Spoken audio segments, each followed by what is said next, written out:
কল্পনা করুন আপনি মাঝ সমুদ্রে একটা বিশাল জাহাজে আছেন। চারিদিকে কালো অন্ধকার আর কানের কাছে বাতাসের পৈশাচিক গর্জন। হঠাৎ সামনে থেকে জেগে উঠল এক সুউচ্চ অট্টালিকার সমান দানবীয় ঢেউ, একটা মনস্টার ওয়েভ। ক্যাপ্টেনের চিৎকার শোনা গেল, হোল্ড টাইট। কয়েক হাজার টন ওজনের জাহাজটা খেলনার মতো বাতাসে লাফিয়ে উঠল এবং সশব্দে আছড়ে পড়ল অতল গহ্বরে। তবে পরের দিন সকালে দেখা গেল সেই জাহাজটা বুক ফুলিয়ে সমুদ্রে ভাসছে। আজ তো একটা তেলের ট্যাঙ্কারকে দুটুকরো করে দেয়া এই মনস্টার ওয়েভ কেন বড় জাহাজকে সহজে ডুবিয়ে দিতে পারে না? এর পেছনে কি কোনো বিজ্ঞান আছে, নাকি রয়েছে সমুদ্রের কোনো কারসাজি? সেটা জানার জন্য ভিডিওটা শেষ পর্যন্ত অবশ্যই দেখুন। তাহলে চলুন শুরু করা যাক। সমুদ্র দেখতে শান্ত মনে হলেও তার নিচে লুকিয়ে আছে এমন এক রাক্ষস যা কয়েক বছর অন্তর জেগে ওঠে, যাকে বলা হয় রোগ ওয়েভ বা মনস্টার ওয়েভ। এটা কোনো সাধারণ ঢেউ নয়, বরং সমুদ্রের এক ধরনের বিদ্রোহ। বিজ্ঞানীরা বলেন এই ঢেউ কয়েকশো টন জল সঙ্গে নিয়ে ওঠে, যা যে কোনো জাহাজকে দুই ভাগে ভাগ করে দিতে পারে। ভয়ঙ্কর, তাই না? 1995 সালে উত্তর সাগরে ড্রপনার প্ল্যাটফর্ম নামের একটা অয়েল রিগে হঠাৎ করে এমনই একটা বড় ঢেউ আছড়ে পড়েছিল, যার উচ্চতা ছিল 25.6 মিটার, যেখানে চারপাশের অন্যান্য ঢেউ ছিল মাত্র 5 থেকে 6 মিটার উঁচু। এখন প্রশ্ন হলো, এই ঢেউগুলো তৈরি হয় কিভাবে?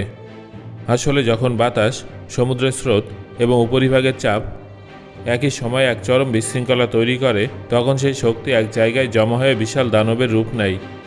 মনস্টার ওয়েভ কোনো জাদু নয়, এটা প্রকৃতির সবথেকে অনিশ্চিত গণিত। আর এই অনিশ্চয়তা একে এতটা বিপজ্জনক করে তোলে। অনেক সময় স্যাটেলাইটও এগুলো আগে থেকে ধরতে পারে না, কারণ এগুলো মাত্র কয়েক মিনিটেই তৈরি হয়, তারপর অদৃশ্য হয়ে যায়। একবার ভাবুন, এত শক্তিশালী ঢেউকে হারিয়ে জাহাজগুলো বেঁচে ফেরে কিভাবে? কোনো বিশেষ ডিজাইনকে এদের টিকে থাকা শক্তি দেয়, নাকি মানুষ সত্যি সমুদ্রকে জয় করতে শিখে গেছে? এটা আমাদের পরবর্তী গল্পের রহস্য। বলা হয় সমুদ্র কারো বন্ধু নয়, কিন্তু মানুষ তাকে পড়তে শিখে গেছে। যখন মনস্টার ওয়েভ ওঠে তখন তারা ঝড়ের মতো চিৎকার করে আসে না, তারা আসে নিঃশব্দে, কিন্তু তাদের আঘাত হয় মারাত্মক। তবু আধুনিক জাহাজগুলো এই ঢেউয়ের সামনে টিকে থাকে। এদের টিকে থাকার শক্তি হলো ইঞ্জিনিয়ারিং, ফিজিক্স এবং মানুষের সাহসের এক অপূর্ব সমন্বয়। প্রতিটা জাহাজের ডিজাইন এক অদ্ভুত ভারসাম্যের উপরে টিকে থাকে, যাকে বলা হয় বুয়েন্সি স্টেবিলিটি সিস্টেম। যখন একটা মনস্টার ওয়েভ সামনে আসে তখন জাহাজের ভি আকৃতির সম্মুখভাগটা ঢেউটাকে কাটে, সরাসরি ধাক্কা খায় না, যার ফলে ঢেউয়ের শক্তি ছড়িয়ে যায় এবং জাহাজের মেন বডিতে সরাসরি ধাক্কা লাগে না। দ্বিতীয় রহস্যটা হলো জাহাজের নমনীয়তা বা ফ্লেক্সিবিলিটি। আসলে জাহাজগুলো সামান্য নমনীয় করে বানানো হয়, যাতে সেগুলো ঢেউয়ের সঙ্গে তাল মিলিয়ে সামান্য বাঁকতে পারে এবং ধাক্কা সহ্য করতে পারে। যখন 100 ফুট উঁচু ঢেউ জাহাজের দিকে এগিয়ে আসে তখন ক্যাপ্টেন বুঝে যান যে পালানোর কোনো পথ নেই। তিনি জাহাজটাকে সরাসরি ঢেউয়ের দিকে ঘুরিয়ে দেন। কেন জানেন? কারণ যদি ঢেউটা জাহাজের পাশ দিয়ে ধাক্কা দেয় তাহলে সেটা উল্টে যাওয়ার সম্ভাবনা থাকে, কিন্তু সামনে থেকে মোকাবেলা করলে সেটা ঢেউয়ের উপর দিয়ে ভাসতে পারে। তারপরে আসে জাহাজের সবথেকে বড় অস্ত্র, মানুষের বুদ্ধিমত্তা। প্রত্যেক ক্যাপ্টেনকে কয়েক সেকেন্ডের মধ্যে সিদ্ধান্ত নিতে হয় কোন দিকে ঘুরতে হবে, ইঞ্জিনের গতি কত রাখতে হবে। এখানে কোনো ভুলের জায়গা নেই। একটা ভুল পদক্ষেপ মানে কয়েক কোটি টাকার জাহাজ আর অসংখ্য মানুষের প্রাণ শেষ। আচ্ছা, মনস্টার ওয়েভ কখনো কি কোনো বড় জাহাজকে ভেঙে দিয়েছে, নাকি মনস্টার ওয়েভের কাহিনী শুধুমাত্র কল্পনা? 1978 সালে দক্ষিণ আফ্রিকার উপকূলে MS মুনচেন নামের একটা বিশাল জার্মান কার্গো জাহাজ চলছিল। 260 মিটার লম্বা এবং 50,000 টন ওজনের এই জাহাজটা ছিল একটা ভাসমান শহর। আবহাওয়া একদম স্বাভাবিক ছিল। রাত প্রায় 3টের দিকে রেডিওতে তার লাস্ট মেসেজ রেকর্ড করা হয়েছিল। প্রচণ্ড ঢেউ, অস্বাভাবিক কিছু একটা ঘটছে। তারপর সব চুপ। গোটা জাহাজের কোনো চিহ্ন আর কোনো দিন পাওয়া যায়নি। শুধু লাইফবোটের কিছু টুকরো ভেসে থাকতে দেখা গিয়েছিল, যেগুলোর স্টিল হুক 90 টন শক্তির চাপে মুড়ে গিয়েছিল। বিশেষজ্ঞরা বলেন এটা শুধুমাত্র একটা মনস্টার ওয়েভের পক্ষেই সম্ভব ছিল। একবার ভাবুন তাহলে সেই ঢেউটা কতটা শক্তিশালী ছিল, যেটা স্টিল আর মানুষ উভয়কেই ধ্বংস করে দিয়েছিল। এটা কোনো একটা মাত্র ঘটনা ছিল না। 1980-র দশকে অনেক জাহাজ, যেমন ওশান রেঞ্জার এবং দুর্বিশায়ার, এমনভাবেই কোনো বিপদ সংকেত বা সতর্কতা ছাড়াই সমুদ্রে নিখোঁজ হয়ে গিয়েছিল। তখনও পর্যন্ত বিজ্ঞানীরা বিশ্বাসই করতেন না যে 100 ফুট উঁচু ঢেউ হওয়া সম্ভব। কিন্তু তারপর 1995 সালের সেই ড্রপনার প্ল্যাটফর্মের ঘটনাটা ঘটে, যেখানে উত্তর সাগরের গভীরতায় একটা অয়েল রিগ হঠাৎ তাদের সেন্সরে দেখতে পায় 25.6 মিটার বা 84 ফুট উঁচু একটা ঢেউ। সেই সময় প্রথমবারের মতো মনস্টার ওয়েভের অস্তিত্ব প্রমাণসহ নথিবদ্ধ হয়েছিল। আপনারা হয়তো ভাবছেন, তাহলে কি এই ঢেউগুলো জাহাজকে ভেঙে ফেলতে পারে? হ্যাঁ, অনেক সময় দেখা গেছে জাহাজের সামনের অংশ পুরোপুরি দুমড়ে মুচড়ে গেছে, যেন কেউ বিশাল হাতুড়ি দিয়ে আঘাত করেছে। 2001 সালে MS ব্রিম্যান এবং MS ক্যালিডোনিয়ান স্টার নামের দুটো ক্রুজ জাহাজ আন্টার্কটিকার কাছে এমন ঢেউয়ের কবলে পড়েছিল।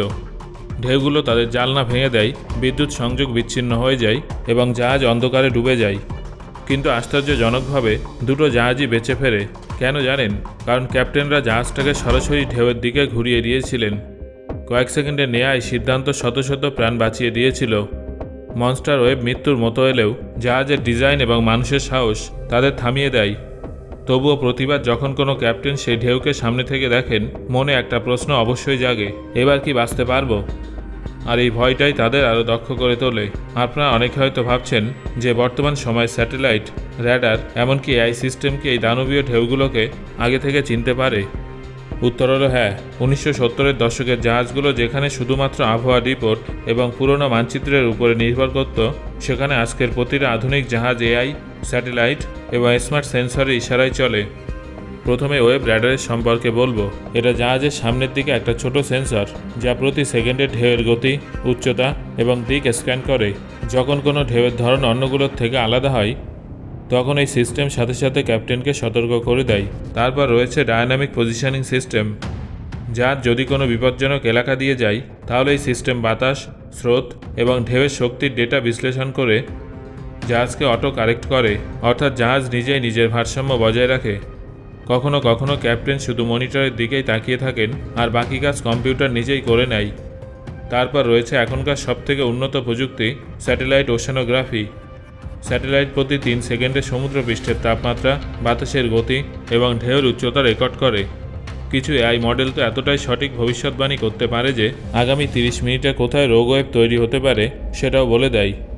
তাও একটা ভয় থেকেই যায়, কারণ প্রযুক্তি সব কিছু আটকাতে পারে না। সমুদ্র আজও ততটাই অনিশ্চিত যতটা হাজার হাজার বছর আগে ছিল। এখানে প্রশ্ন ওঠে, ভবিষ্যতে এই দানবীয় ঢেউ কি আরও বাড়বে? বিজ্ঞানীরা বিশ্বাস করেন যে আগামী কয়েক দশকে এই দানবীয় ঢেউগুলো আরও আগের তুলনায় বেশি শক্তিশালী হয়ে উঠবে। কেন জানেন? এর উত্তর লুকিয়ে আছে জলবায়ুর পরিবর্তনের মধ্যে।